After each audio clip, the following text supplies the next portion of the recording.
J'ai passé 6 mois avec le Pixel 8 Pro dans le but de vous faire un retour un peu plus détaillé et au début j'étais un peu embêté. Je me suis dit mais qu'est-ce que je vais leur raconter? Le smartphone il est super bien et puis merci au revoir. Et finalement c'est peut-être le meilleur compliment qu'on puisse faire à un smartphone. On passe 6 mois avec, il est tellement confortable qu'on finit par l'oublier, un petit peu comme des chaussons qu'on a tout le temps au pied, on n'y pense plus mais ils sont là et ils nous apportent quelque chose. Bon je vous rassure, j'ai quand même quelques petits trucs à redire sur ce téléphone, rien de catastrophique mais quand même, on va voir ça un peu plus en détail dans la vidéo. C'est parti pour le test long du Pixel 8 Pro.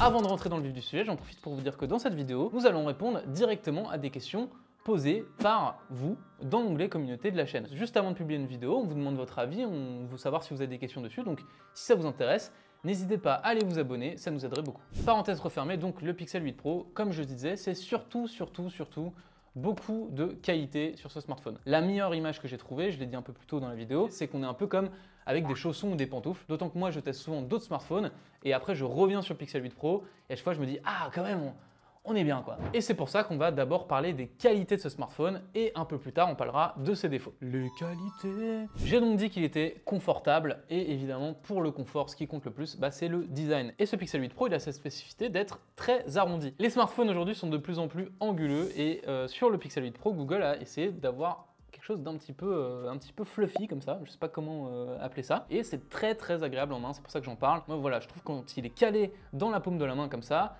et on a vraiment un sentiment de confort.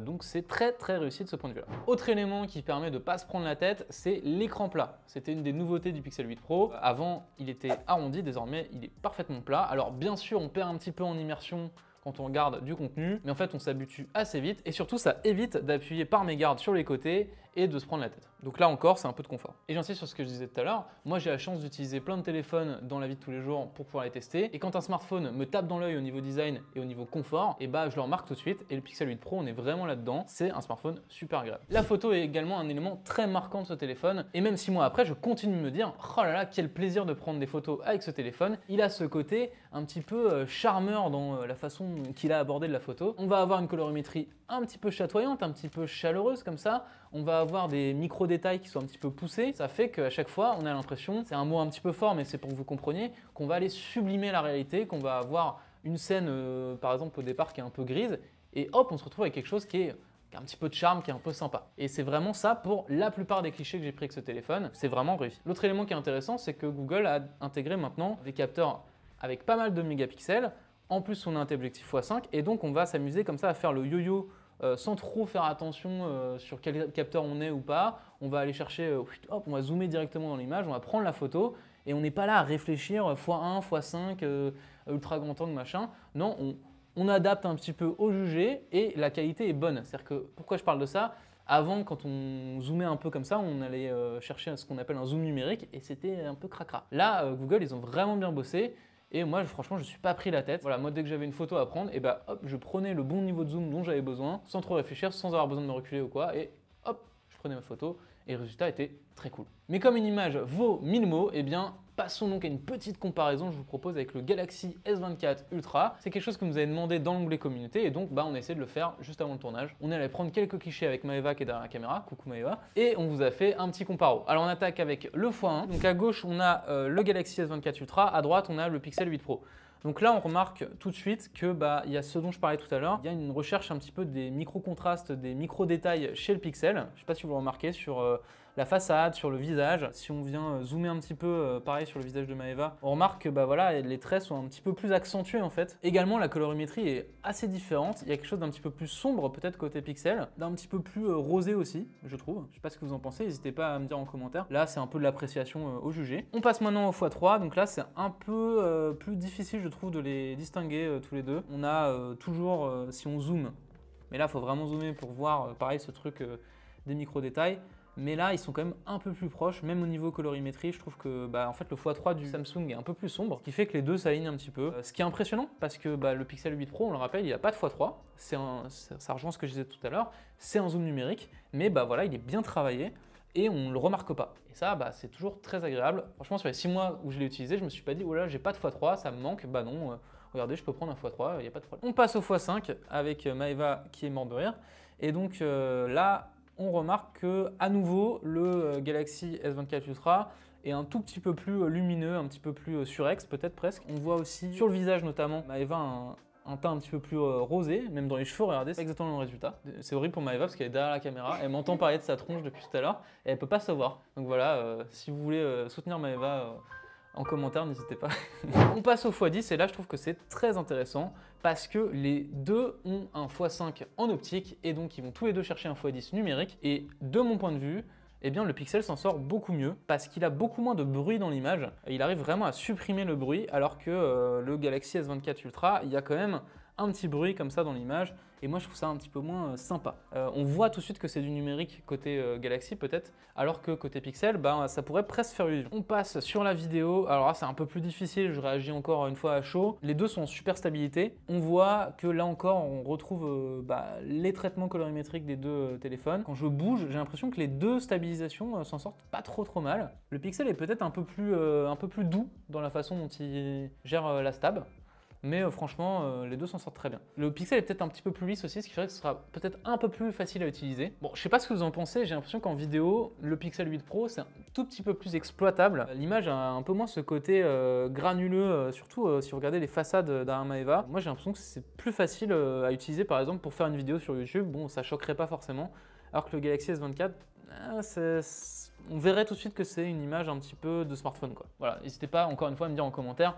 Je réagis à chaud comme ça, on a tourné juste avant, mais c'était histoire de vous apporter un petit point de référence. Si ça vous plaît, n'hésitez pas à nous le dire, on pourra essayer de refaire ce genre d'expérience à l'avenir sur la chaîne de 01net. Le logiciel. Bon, qui dit Google dit Android, et effectivement, Google n'a pas le droit de se tromper sur Android, et là-dessus, bon bah c'est la masterclass, hein.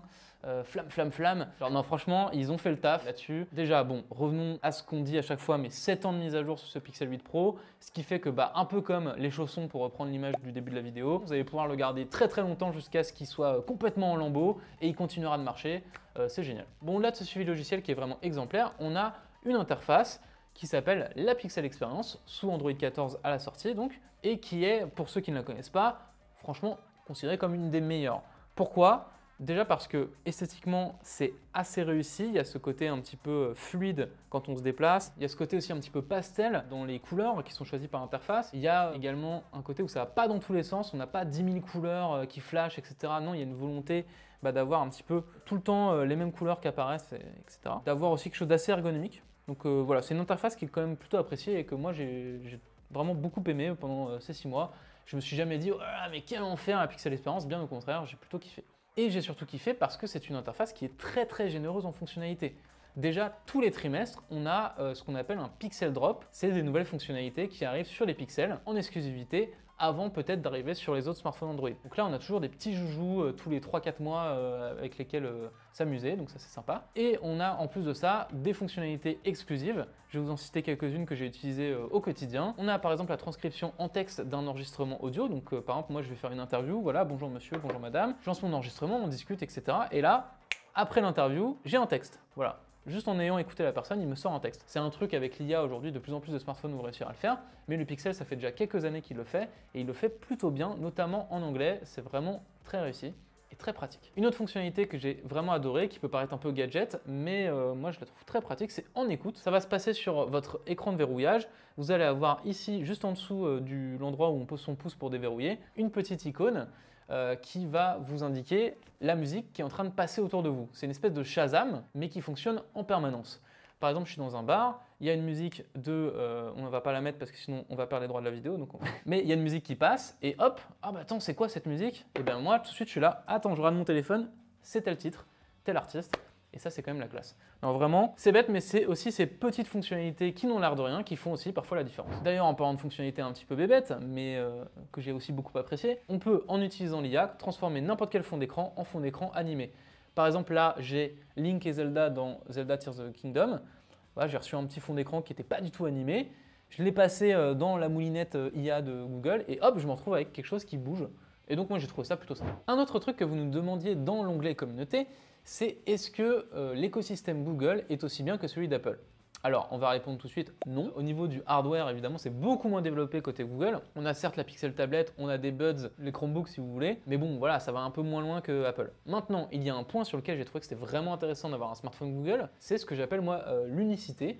C'est le fait de ne pas se prendre la tête, tout passe par mon compte Google. J'arrive, je rentre mon compte Google une fois, et après, hop, je peux me connecter avec mon compte Google absolument partout, tout passe par Google, et ça, bah, c'est pareil en termes de non prise de tête et en termes de confort, bah, c'est plutôt puissant en fait. Pourquoi je dis ça? Parce que quand on teste un Samsung, un Honor ou un Xiaomi, on a forcément le compte Samsung, le compte Xiaomi, le compte Honor, etc. Donc là, on a une seule marque, un seul compte, un peu comme chez Apple. Vous prenez pas, mais moi je trouve ça sympa.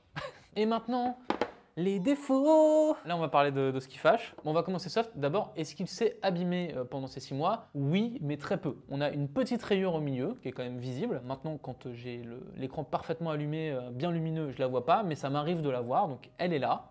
Pourtant, j'ai fait très attention, il avait une coque, etc. Donc voilà. Et également, on a quelques traces d'usure au niveau du bloc photo. Pareil, elles sont pas méga visibles parce que le bloc photo a l'avantage d'être brillant. Donc c'est pas quelque chose qui ressort énormément, mais voilà. Si vous êtes un petit peu tatillon ou quoi, bah oui, ça va s'abîmer, c'est un smartphone. Vous pouvez évidemment plus le protéger que je ne l'ai fait. Moi, j'ai juste mis la petite coque en silicone qui était fournie avec. Deuxième élément qui m'a moins plu, l'écran. Aujourd'hui, ça peut paraître complètement acquis les écrans et c'est loin d'être un mauvais écran, mais juste, j'ai pas pris une baffe quoi. Quand on sort du Galaxy S23 Ultra, S24 Ultra, des smartphones qui coûtent à peu près le même prix, hein, qui sont à peine plus chers, en tout cas des smartphones ultra premium, et bah on est habitué à avoir des écrans qui en mettent plein la tronche, où on se dit bah ma télé va être jalouse quoi. Et bah le Pixel 8 Pro c'est pas vraiment ça. Ça vient sûrement du fait qu'ils ont un rapport à la colorimétrie qui est un peu terne sur l'écran. C'est quelque chose qu'on a mesuré avec le 01 Lab, ils essayent d'avoir quelque chose, on va dire, de très précis, mais qui va pas forcément faire un festival de couleurs. C'est un choix. On aime, on n'aime pas, en tout cas c'est celui qu'ils ont fait, et ça fait que bah, je pense on s'en prend un petit peu moins dans la tronche. Maintenant ça peut avoir aussi des avantages évidemment, si vous travaillez dans l'image, et bah, vous serez content d'avoir un téléphone qui vous casse pas complètement votre rétine. Donc à vous de voir. Troisième point sur la photo, j'en parlais un petit peu plus haut, mais on va juste faire un petit point là-dessus. Là encore, il faut dire que le traitement de Google ne plaira pas forcément à tout le monde. Et en particulier, moi, ça m'arrive de faire des salons où je dois prendre en photo des produits, etc. Et idéalement, il faudrait que ces produits ne soient pas altérés, il faudrait que l'image ne soit pas trop lissée. Le Pixel, lui, il va avoir ce côté un petit peu lissant, un petit peu magnifiant, etc. Et donc, bah voilà, si vous voulez faire quelque chose de très précis, c'est peut-être pas forcément le meilleur téléphone pour vous. Un autre truc qui peut perturber un petit peu, c'est que la différence entre la preview, donc ce que vous voyez sur votre écran avant de prendre la photo, et la photo post-traitement, est quand même assez importante. C'est-à-dire qu'on est là, on prend sa photo, hop, on va dans la galerie, on voit que ça charge, et ensuite on a le résultat. Des fois c'est très très proche, mais parfois on a quelque chose de vraiment différent et peut-être même un peu trop traité. Ça se voit un petit peu qu'il y a un traitement. On nous a également posé la question des bugs, parce que oui, les pixels sont assez, j'allais dire, réputés pour avoir beaucoup de bugs, et c'est vrai que moi, bon, bah, tous les pixels que j'ai utilisés, il y avait des bugs, il y avait des soucis de ce point de vue-là, et bah, je dois dire que oui, en effet, j'en ai eu mon lot, j'en ai eu quelques-uns. Le grand classique, c'est on est là en train d'utiliser le téléphone, et puis d'un coup, ça freeze. Voilà, on ne peut plus rien faire. Dans le meilleur des cas, hop, on verrouille, on relance et ça marche, mais ça m'arrive 2-3 fois de devoir carrément redémarrer le téléphone. En 6 mois, ça a dû m'arriver à peu près 2-3 fois de quand même aller jusqu'à rallumer le téléphone. Ah, c'est un petit peu rageant sur un téléphone qui coûte plus de 1000 €. Bon, on attend quelque chose d'un petit peu plus carré. J'ai aussi eu parfois des fenêtres qui survolent d'autres fenêtres et qui sont complètement bloquées, le clavier qui reste ouvert ou qui ne veut pas s'ouvrir. Voilà, il y a plein de petits bugs comme ça qui vont un petit peu altérer l'expérience et Google a encore du travail à faire là-dessus. J'en profite, c'est un peu lié quand même. Au niveau de la connectivité, j'ai eu des fois où, sans vraiment pouvoir l'expliquer, j'ai trouvé que mon téléphone ne captait pas très bien et je pouvais même comparer avec des gens autour de moi. Alors peut-être que ça venait de mon opérateur ou quoi, mais j'avoue que bah voilà, j'ai plusieurs personnes autour de moi qui utilisent des pixels, qui ont eu ce genre de problème et j'ai eu tendance à penser que ça venait de lui. C'est quelque chose qui est difficile à apprécier, donc je ne vais pas non plus trop insister là-dessus. Mais moi, c'est un retour que je peux vous faire au bout de 6 mois. 2-3 fois, je me suis posé la question quand même. Oui, je sais que vous attendez que je parle d'autonomie, mais... D'abord, on va parler performance. Alors, les performances, c'est aussi quelque chose qui vous inquiétait dans l'onglet communauté. Et bah oui, bon, c'est une puce Tensor G3 conçue par Google. C'est pas la puce la plus puissante du marché. Bah voilà, quand on veut jouer dans les meilleures conditions, bah, c'est vrai que c'est pas génialissime. Également, c'est une puce qui va avoir tendance un peu à chauffer. Alors, c'est jamais une chauffe genre au point où on se brûle les doigts. Donc ça, c'est quand même un bon point. Mais voilà, c'est quand même là. Par exemple, là, moi, je l'ai entre les mains. Il n'a rien fait de spécial. Il a chargé un petit peu avant le tournage. Bon, voilà. mais il est tiède quoi. C'est quelque chose que vous trouvez un peu désagréable d'avoir un téléphone tout le temps chaud, bon bah sachez-le. Le Pixel il est tout le temps un petit peu chaud et c'est pas forcément très agréable. Petit point qui est lié à la performance, je n'ai que 128 Go sur ce modèle. Je rappelle quand même qu'il démarre avec 128 Go, à sa sortie il était à 1100 €, là il est autour de 850 € de ce que je vois. Bon 128 Go, moi personnellement je me suis très vite trouvé à l'étroit. J'installe quelques applications, j'ai des photos, des vidéos dans tous les sens, et puis je peux plus rien installer au bout de 6 mois. Voilà, moi au bout de 6 mois, j'ai plus de place. Évidemment, vous l'attendiez tous, c'est pour ça que je l'ai mis en dernier, sinon le watch time, n'est-ce pas? L'autonomie. L'autonomie, elle est pas ouf. Voilà, c'est dans les défauts, c'est pas pour rien, c'est parce que c'est vraiment un des gros défauts de ce téléphone. Ça l'était à sa sortie, bah il n'y a pas de miracle. Voilà, il n'y a pas eu d'amélioration folle là-dessus. Ça reste un téléphone, moi, que je recharge le soir en rentrant chez moi parce que j'ai plus rien. Voilà, je l'utilise toute la journée, j'arrive chez moi, j'ai 15%, un truc comme ça. Si je veux être tranquille, je vais te faire un petit passage à la casse charge. Et ça m'est aussi arrivé évidemment dans des journées un peu chargées. Si je fais un peu de voiture, si je fais un salon où je prends plein de photos, etc. Bon bah là, vers 15 h, je suis obligé de le charger parce que sinon je vais pas aller au bout de la journée. Voilà, donc c'est pas une de ses grandes forces. Et par-dessus le marché, la charge est vraiment pas incroyable non plus, elle est même très très lente. Moi en moyenne, je sais pas, le téléphone il met plus d'une heure, voire presque 2 heures à charger parfois, si on veut vraiment le charger entièrement. Et malheureusement, il n'y a pas vraiment de charge rapide comme on peut l'avoir chez des concurrents chinois. Quand je le mets 10-15 minutes à charger pour essayer de récupérer un peu de batterie, bon bah je récupère, j'en sais rien, 10%. Mais pas beaucoup plus quoi. J'ai pas ce côté gros coup de fouet qui permet de récupérer 40-50%. Non, non, vous n'aurez pas ça avec ce téléphone. En revanche, il y a un truc intéressant sur la charge, c'est la charge intelligente. Moi, ça m'a permis, en grand flemmard que je suis, de mettre à charger mon téléphone le soir. C'est pas bien, ne faites pas ça si vous n'avez pas ça. Hein. De le mettre à charger le soir et de le récupérer le lendemain matin sans abîmer la batterie. Pourquoi ça? Parce que la charge intelligente va s'arrêter avant les 80% et elle va reprendre le matin avant que vous vous leviez, ce qui va permettre d'éviter d'avoir ce côté on charge jusqu'à 100%, ça se décharge un petit peu, on recharge jusqu'à 100% et on abîme la batterie en faisant ça. Donc là, on s'arrête à 80 et on va jusqu'au 100% quand c'est nécessaire. Bon ça c'est plutôt positif et c'est vraiment vital pour un smartphone qui n'a pas une très très bonne charge, parce que comme ça me permet quand même de le charger la nuit et d'être tranquille quand je me lève le matin, de pas trop me poser de questions. À l'arrivée, on a donc un smartphone, j'étais un peu négatif sur la fin, hein, mais qui est quand même très très bon, il faut quand même le rappeler. En photo, il est excellent, l'interface est incroyable, le confort est de mise. On a des performances qui sont certes pas mirobolantes mais qui sont suffisantes. On a un smartphone qui chauffe un peu, mais c'est pas non plus horrible. Vous voyez, à chaque fois, il arrive à se faufiler comme ça. Et au bout de 6 mois, bah moi, j'ai vraiment beaucoup aimé. Je dirais pas que j'ai pris une claque, voilà. Je pense que c'est ça la différence. Voilà. Quand on met des pantoufles, hein, pour revenir sur... J'y tiens à mon image, d'accord?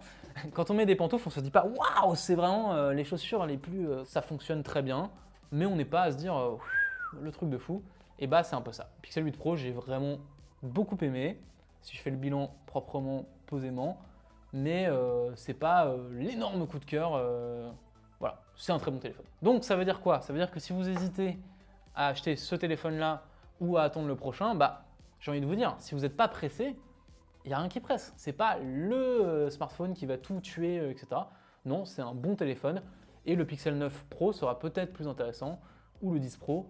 Attendez peut-être un peu. C'est pas parce qu'il y a 7 ans de mise à jour qu'il faut sortir la carte bleue direct et craquer son slip. Non. Après voilà, c'est un peu à l'image du marché des smartphones. Aujourd'hui les smartphones sont sages, ils sont peut-être un peu ennuyeux. Et bah le Pixel 8 Pro il est aussi un peu sage et un peu ennuyeux. Par contre dans ce qu'il fait, il le fait très bien. Et c'est un excellent produit. Et je le conseille très chaudement après ces 6 mois. Vraiment, c'est green flag total. Est-ce que je suis triste de ne plus l'avoir? Parce que là, je vais passer sur un autre téléphone en test long. D'ailleurs, si vous voulez me conseiller des modèles, s'il y a des conseils, s'il y en a que vous voulez que j'essaye, dites-moi. Non, je suis pas forcément triste de le laisser. Voilà. Le Galaxy S23 Ultra, je m'en souviens très bien. Quand j'ai arrêté de l'utiliser, j'étais en mode, waouh, vraiment, c'était le smartphone qui m'a mis une énorme baffe. J'ai surkiffé le S23 Ultra. Là, je sors du 8 Pro. Bon, je vais passer sur un autre. C'est pas gravissime. Voilà. C'est un peu méchant, dit comme ça, mais en même temps c'est vrai, c'est un peu ce que je ressens. Voilà, c'était notre premier test long sur 6 mois d'un téléphone. J'espère que le format vous aura plu. N'hésitez pas à me dire en commentaire ce que vous en avez pensé, on lira ça avec beaucoup d'attention. Et moi je vous dis à bientôt sur 01net. Prenez soin de vous, des poutous.